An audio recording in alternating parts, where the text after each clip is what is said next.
Buenas tardes a todos, soy Carolina Carrillo del Comando de Que Ñuñoa Decida y hoy día vamos a estar hablando con Ramón López, quien es doctor de Economía de la Universidad de British Columbia y actualmente es académico del Departamento de Economía de la Universidad de Chile. Entre otras cosas, se ha especializado en desarrollo económico y políticas públicas, con énfasis en políticas tributarias. Por lo mismo vamos a estar preguntándole sobre el proyecto de ley que modifica la Carta Fundamental para establecer por única vez un impuesto al patrimonio. Entonces, este estaría dedicado al financiamiento de la renta básica de emergencia. Bueno, entre otras cosas, Ramón ha sido consultor internacional con varios organismos como el Banco Mundial y también de algunos gobiernos de América Latina. No sé, Ramón, si quisieras como incluir algo más dentro de tu presentación. No sé, ¿tú quieres hacer preguntas? Aquí estamos. Súper, bueno. Un poco introduciendo, el proyecto de ley es una moción que ingresó a la Cámara de Diputados el 1 de junio del 2020 y este jueves comienza la discusión en la Comisión de Constitución de la Cámara y busca un impuesto de la riqueza para las fortunas superiores a los 22 millones de dólares, una tasa impositiva única del 2,5% y que sería solo una vez. Entonces, por lo mismo, también requeriría menos quórum para su aprobación. La idea de esto es financiar una renta básica de emergencia por sobre la línea de la pobreza para al menos el 80% de los hogares más vulnerables por 3 meses. Y hay varias preguntas, Ramón, que surgieron desde el comando, que también surgieron de varias personas que se habían enterado de esta conversación. Así que partamos al tiro con eso. Bueno, la primera pregunta era un poco más dirigida a lo que se ha dicho bastante, en especial de parte del gobierno, que era que al final esta discusión es más ideológica que algo que realmente pueda mejorar sustancialmente al país y a las personas vulnerables. ¿Tú crees que es así o tiene realmente un sustento Es importante? exactamente así, pero la ideología es un poco diferente a la que me estoy refiriendo. Esa es la ideología de los que se oponen a esto, ¿no? La ideología de la ultraderecha, básicamente, y de gran parte de los economistas, desgraciadamente. La ideología es que estos impuestos no funcionan, que han fracasado en muchas partes, que no recaudan, que se pueden evadir, etcétera, etcétera, etcétera. ¿Ya? Considerando eso, hicimos un estudio en profundidad, ¿ya?, sobre estos impuestos, sobre la experiencia internacional en varios países en los cuales se han implementado con distintos grados de éxito.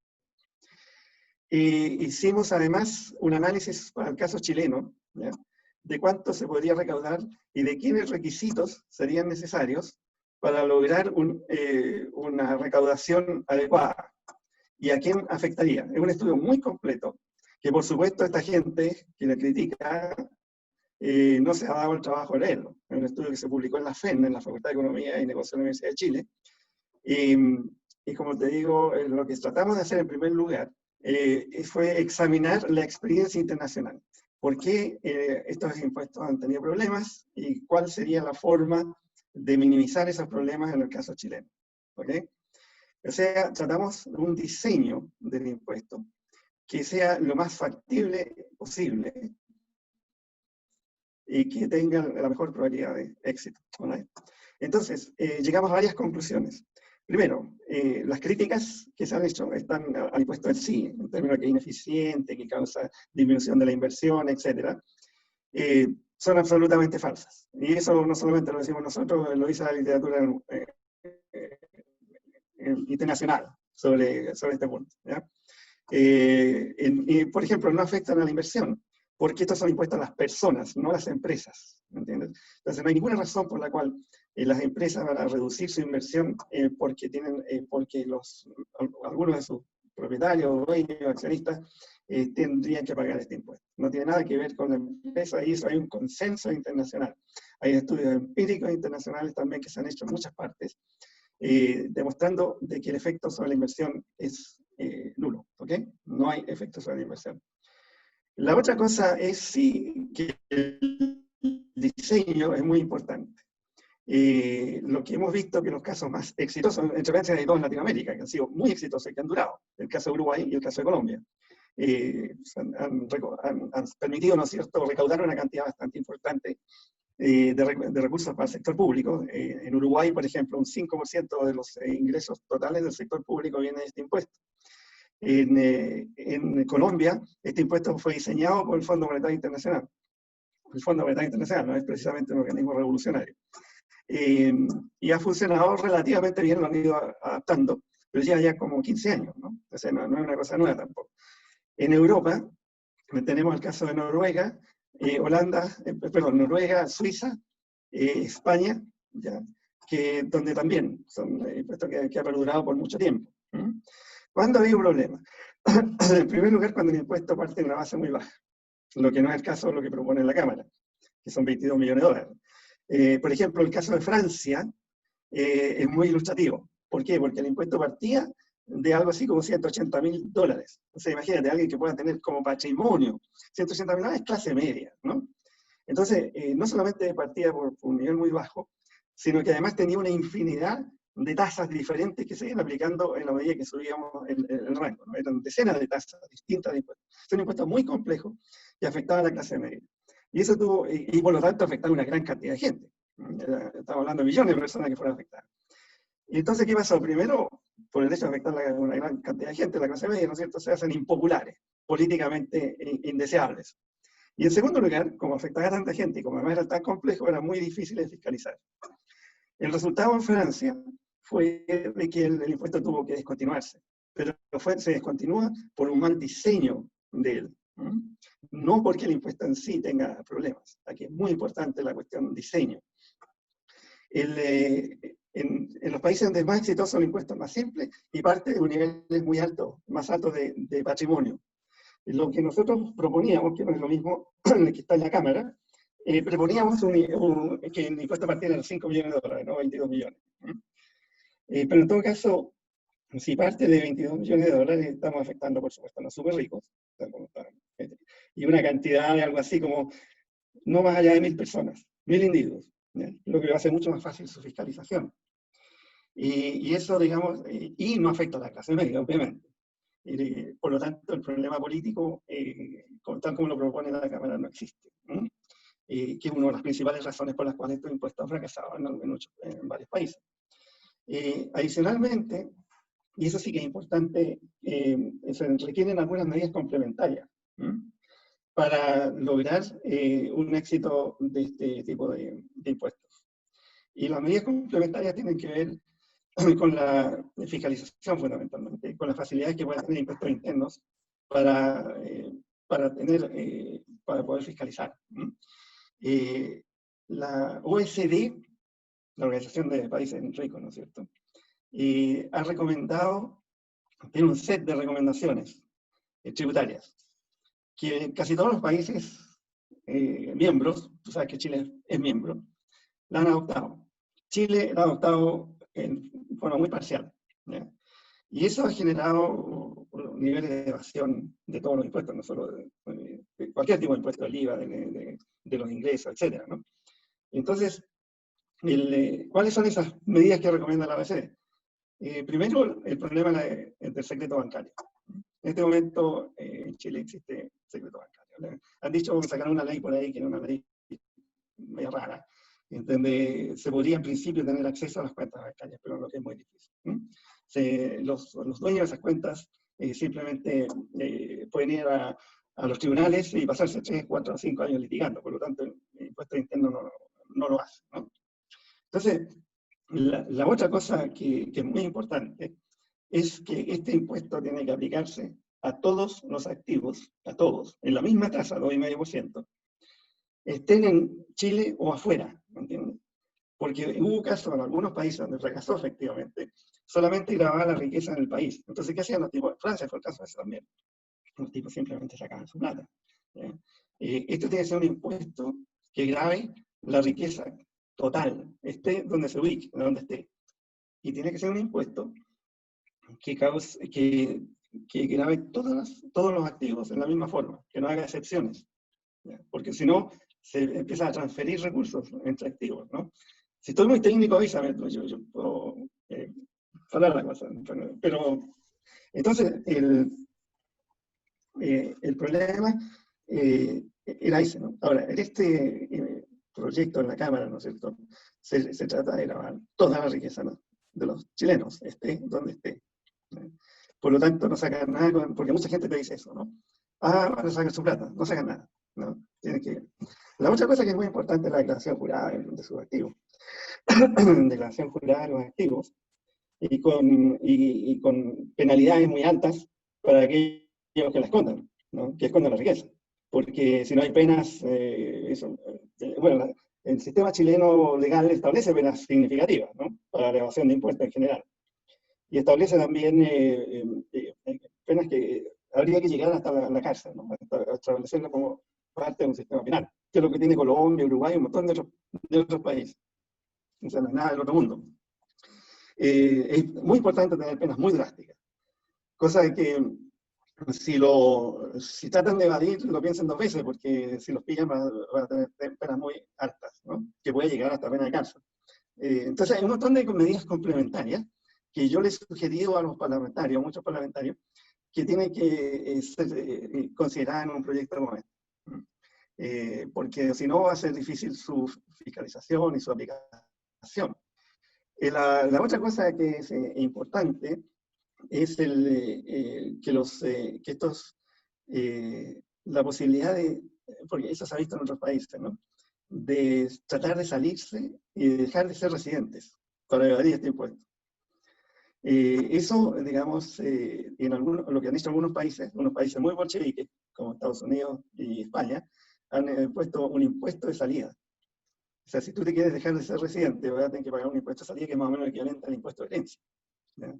Entonces, eso se puede hacer, ¿ya? Pero es necesario implementarlo. En fin, hay una serie de medidas complementarias que son necesarias. ¿Y por qué es necesario? Porque si no se hacen, es posible que al final realmente estos impuestos fracasen, ¿no? Un impuesto por una vez, ¿ya? Y un fracaso sería bastante lapidario porque políticamente sería muy difícil volver a establecerlos en el futuro.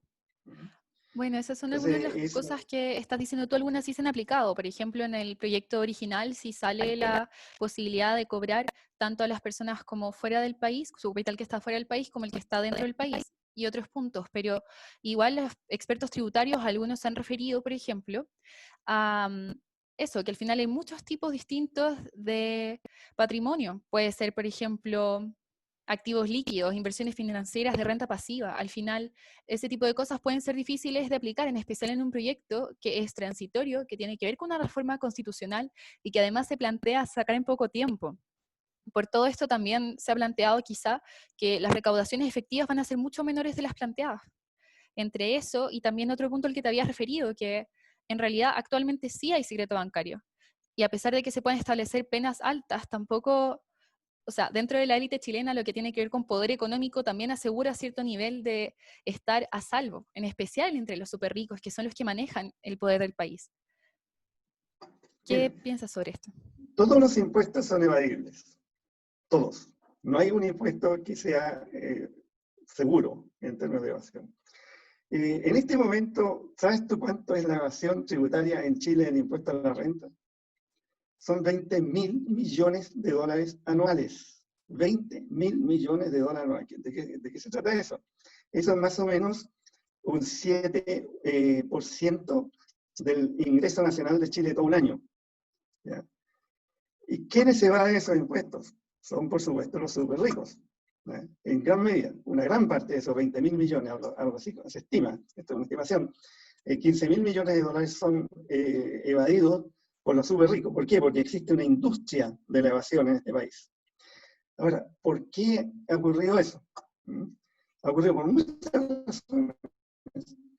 Pues, entre otras, porque el impuesto interno, el gobierno en general, la autoridad tributaria, simplemente cuando ha mirado para otro lado, han permitido esto. Existen los mecanismos para prevenir eso. Por ejemplo, la OECD, ¿ya?, tiene un sistema de información y transparencia internacional, donde se transmiten tanto las experiencias como se transmite información sobre las inversiones de los individuos de los respectivos países en otros países. Pero eso hay que pedirlo, hay que participar en eso. Bueno, Chile no se ha dado el trabajo de participar en eso. No han querido. La gran mayoría de los países de la OECD lo han hecho. Y lo han hecho con mucho éxito, ¿ya? Se estima, este es un informe de la OECD del año pasado, que alrededor de 100.000 millones de dólares, ¿ya?, se evitaron evadir gracias a este sistema. Chile no lo ha hecho. sea, aquí, como te digo, si el proyecto de la Cámara, ¿no es cierto?, no incluye varias otras condiciones, algunas de ellas ya las incluye, como tú lo dices, pero si no hace una cosa bien exhaustiva, puede haber problemas, efectivamente, ¿no? Pero la cosa de que son muchos activos no es problema, ¿ya? Porque si la tasa es única para todos los activos, la gran mayoría de ellos se puede evaluar. Hay algunos que no, algunos que son más difíciles. Pero, digamos, son los gajes normales del oficio. No vamos a poner finos tampoco, decir que queremos sacar hasta el último centavo de impuesto. Nosotros hemos calculado bajo condiciones bastante realistas, asumiendo sí que se toman estas medidas adicionales, ¿no? Que un impuesto de este tipo puede recaudar tranquilamente 5.000 millones de dólares anuales, o en un año, ¿no? El otro problema es que tú sabes, aquí hay un impuesto a la riqueza, perdón, a la herencia. Ese impuesto no lo paga nadie. Hay un tipo que ha pagado esto, o dos tipos que han pagado toda la historia, una cosa significativa. ¿Y por qué no la pagan? Porque dividen entre otras cosas, ¿no? Dividen la riqueza, hacen 5.000 subterfugios. ¿Por qué la evasión al impuesto al ingreso es tan alta, la renta es tan alta? Porque no hay manera de chequear, ¿no?, el lado de la riqueza, el lado de los activos. Solamente se chequea lo que reportan, ¿no es cierto?, las instituciones financieras o lo que sea, como ingreso. Y eso se ha probado en muchos países donde existe este impuesto, que al permitir a la autoridad tributaria chequear distintas fuentes, ¿no?, la fuente del flujo, que es el ingreso, el flujo anual, y la fuente de los activos que están detrás, ¿ya?, porque tienen que informar sobre los activos. Por ejemplo, si tú tienes inversiones en un banco, si tienes un impuesto patrimonial, el banco va a tener que informar no solamente el flujo de tus ingresos, sino que también el valor de tus activos que tienes en el banco. ¿Me entiendes? Entonces eso le permite a la autoridad tributaria chequear distintas formas. Y lo que se ha demostrado es que es un factor tremendamente importante en reducir la evasión. Justamente eso. En fin, o sea, hay una cierta superficialidad en la forma de analizar estas cosas. Y también no se ha utilizado el conocimiento que existe en este momento. Por ejemplo, paraísos fiscales. Siempre te dicen, se han ido los paraísos fiscales. Bueno, resulta que los paraísos fiscales están muy restringidos hoy día. En los últimos 10 años hay un tremendo progreso en eso. Tiene mucho más restricciones que hace 10 años atrás. En segundo lugar, no sé si tú sabes, nosotros tenemos periodistas que no investigan mucho, excepto unos poquitos. Los periodistas de CIPER son extraordinariamente buenos como investigadores. Pero en Europa existe un ejército de periodistas, reporteros, investigativos, que están trabajando en los paraísos fiscales permanentemente. Y cada cierto tiempo salta la liebre y aparece uno con nombre y apellidos, ¿no? No sé si te acuerdas, Panama Papers, donde fueron cientos de tipos, hay muchos chilenos que estaban metidos ahí, ¿no? Pero no importa, porque en Chile hay chip libre para eso. Y con nombre, apellido y la cantidad de fondos que tienen. ¿Ya? En Suiza hubo algo parecido. Están constantemente apareciendo estas informaciones que vienen de estas investigaciones, ¿no? Sobre todo hay periodistas alemanes, hay 400 periodistas alemanes trabajando en esto. Entonces, si se tiene una declaración jurada y si las penas son suficientemente altas, un tipo que quiere evadir y meterse en las Bahamas, ¿no es cierto?, meter plata en las Bahamas, lo va a pensar seriamente, ¿no? Porque en cualquier minuto va a aparecer la información de las Bahamas y van a el leak, ¿no es cierto?, y va a aparecer su nombre, con nombre, apellido y la cantidad de plata que tiene, ¿no? Entonces, en la medida que las penas sean suficientemente altas, vas a tener que va a ser más difícil evadir. Y la otra cosa, como te decía, que hay una sinergia entre estos impuestos y los impuestos a la renta, que tienden a reducir, y eso está probado, o sea, hay estudios empíricos, serios, más de uno, hay varios, está probado que en la existencia, aunque sea pequeño, el impuesto patrimonial contribuye a disminuir la evasión de todos los demás impuestos. ¿Ya? Eso es claro. La otra cosa es que estos impuestos, mira, ¿dónde están estos recursos? Muy interesante. Hay a ver, te voy a dar un número, son de los 30 grandes grupos de los dueños de este país, que tienen alrededor de 160.000 millones de dólares de riqueza, estimada no por nosotros, estimada por Boston Consulting Group, Swiss, en fin, hay varias entidades que estiman esto, ¿no? Estos 260 chilenos tienen 160.000 millones de dólares financieros, aparte de todo lo demás, en riqueza financiera. Aquí está eso. Bueno, una parte está en paraísos fiscales, otra parte está en otros países, como inversión en otros países. Otra parte está en mansiones, en Chile y alrededor del mundo. Cualquier tipo de esto tiene 10, 12 mansiones. Tienen helicópteros, tienen aviones, tienen yates y grandes extensiones de tierra en Chile y afuera. O sea, una parte importante de estos recursos no están siendo productivos, por lo menos no para los chilenos. Y cuando tú le aplicas el impuesto, esto se ha probado también empíricamente en otras partes, estos tipos hacen trabajar más su plata. Una cosa es que tratan de evadir, sin duda, todo el mundo trata de evadir aquí, ¿no? Pero además tratan de obtener más recursos de su plata, porque como la tiene muerta, es una plata muerta para el país, ¿no? Para pagar esos impuestos es un incentivo hacerlos trabajar, invertirlo en otros países, por lo menos una parte de ellos, ¿no? En fin, como te digo, hay un montón de... ¿Qué otra cosa más me dijiste? Me dijiste otra cuestión más que tú la consideras seria también.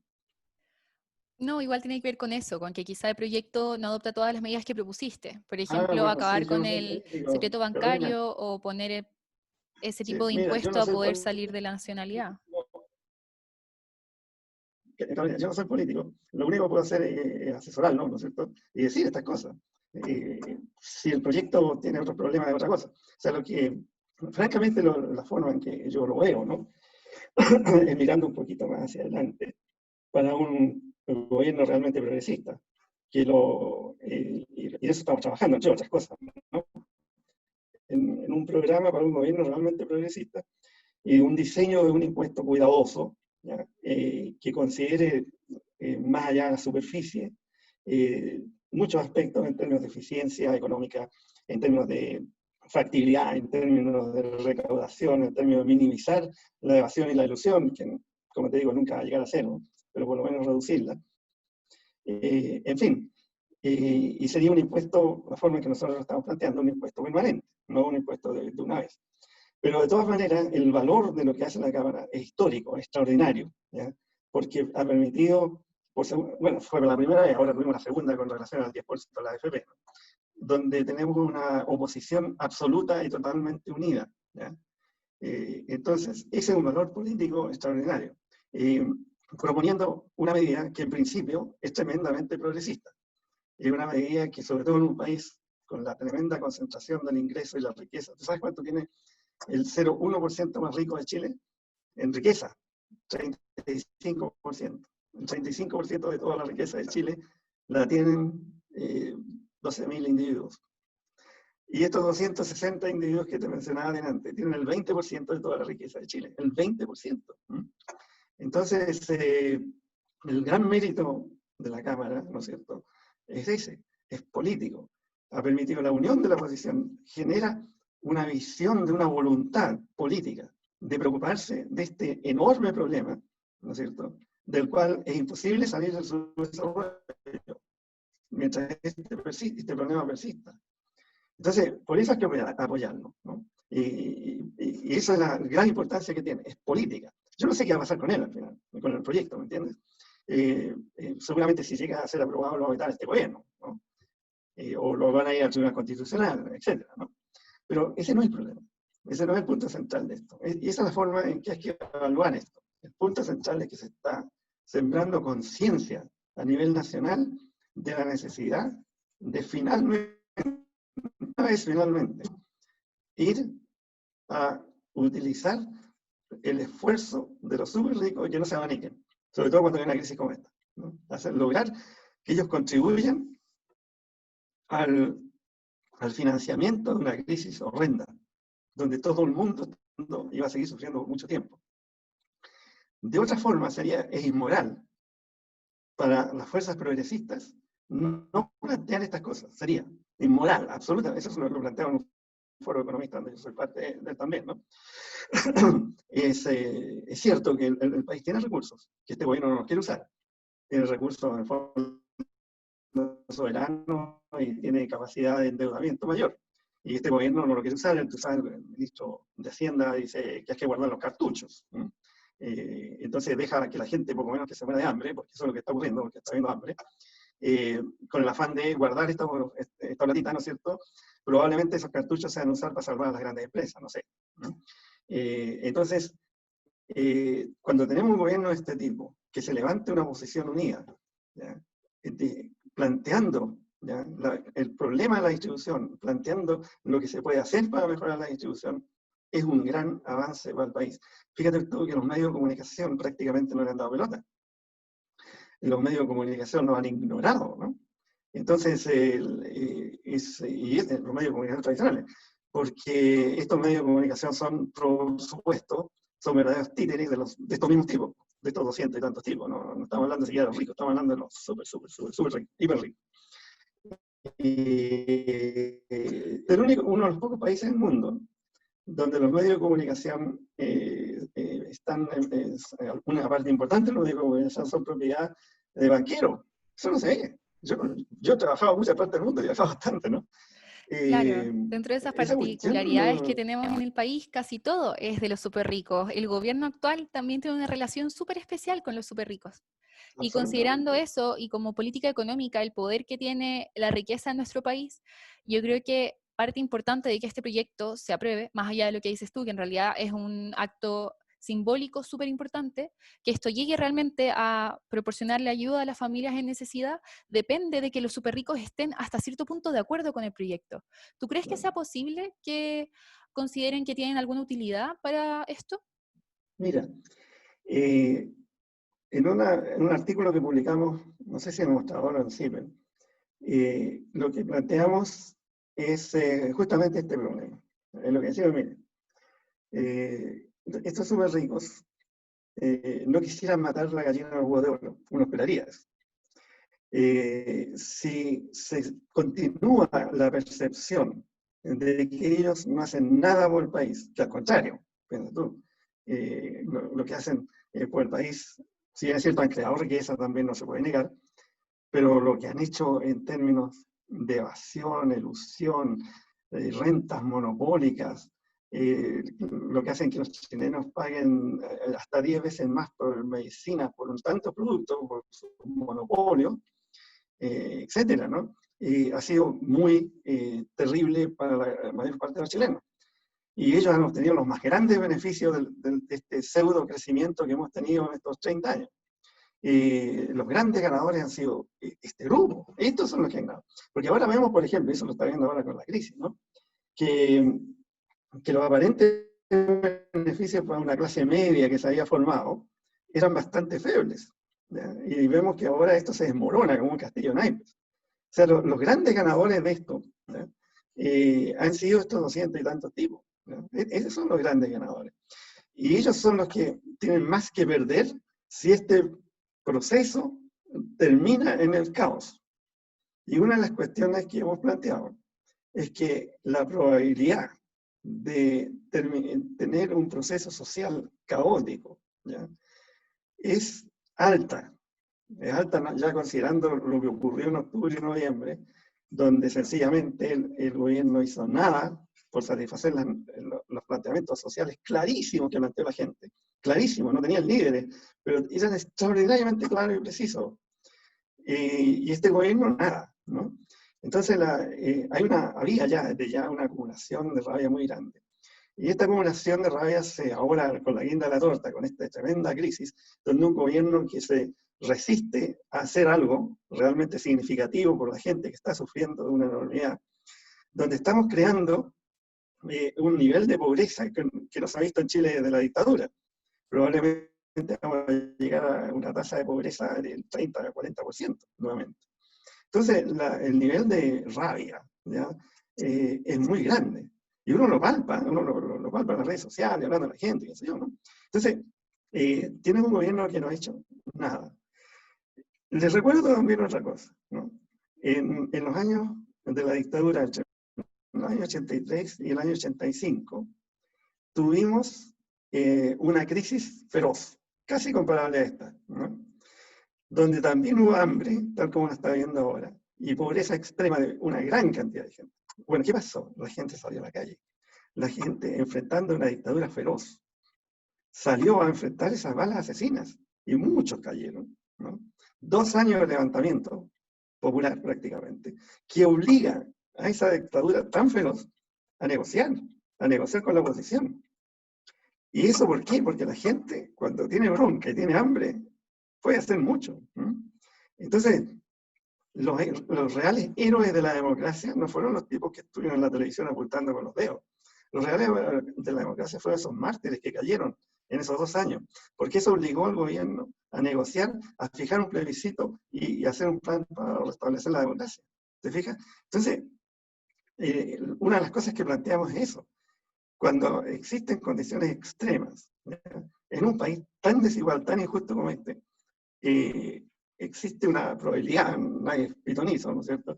Pero ciertamente hay una probabilidad significativa de que esto termine en un caos social, que nadie sabe, uno sabe cómo empieza, nadie sabe cuál es el equilibrio final de esto, puede ser muy terrible.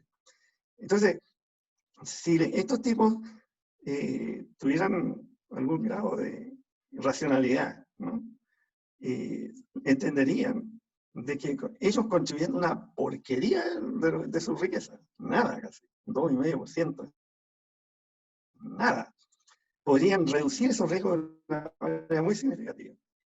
Eso lo planteamos en ese artículo, ¿no?, que esto tiene una oportunidad de proteger la gallina o el huevo de oro que les ha dado tanto y que les va a seguir dando probablemente, ¿no?, con una pequeña contribución.